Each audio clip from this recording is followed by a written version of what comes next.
Am I overacting? I found my roommate's fan fiction about us. Hey Reddit, I'm kind of bewildered about this. Please strap in for weirdness. All right, this is a good time to take a break and have a sip of coffee. Always.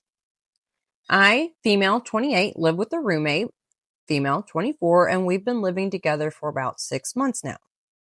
We met through mutual friends while I was looking for a roommate, and we had a lot of the same interests, so we decided to give it a shot. There were some pretty typical miscommunications from the beginning, which were resolved, like her using the only bathroom for hours, eating my leftovers, coming into my room without permission, and some stranger ones, like washing my strawberries. Not a euphemism. She'd see I had strawberries in the fridge and wash them and then just leave them in the fridge dripping wet, which makes them mold faster. Oh, I didn't know that. She was quick as hell about it too. I could never catch her in the act. Why would she do that?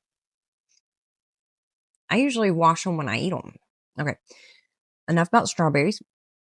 But those were such standard non-issues, and there was nothing that made me think she was unwell. We even started to hang out. We go to lunch together, to the movies, grocery shopping, etc.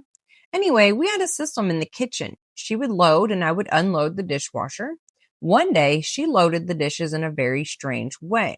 I know that sounds nitpicky, but I've never ever seen anyone put cups sideways in the dishwasher. Yes, horizontal. I found all of the cups on their sides in there, including two of my favorite mugs, which were newly chipped along the rim. Great. Speaking of, I asked her why she loaded the dishwasher like that and told her two of my mugs were broken. And she just looked at me with this empty expression and she said she'd do better. She loaded cups normally for a while, which is rim down, booty up. Thank you. And then it started up again. Every time I'd bring it up, she'd say she would do better, which was frustrating and weird in a way I didn't know how to deal with. I offered to start loading the dishes so she could unload, but she said she preferred loading. My remaining cups were getting chipped and broken, and I genuinely didn't know what to do. So I went on Reddit with the intention of getting some advice. I don't want to blow up her spot, so I'm not going to say which subreddit I landed on. I searched a couple of subs for dishwasher, wondering if this was somehow a normal occurrence and I was being an inflexible weirdo. Sure enough, a post had recently been made in one sub about dishwasher issues. Dishes? That's cute. Is that something? Whatever. Like issues, putting dishes and dishes. Okay.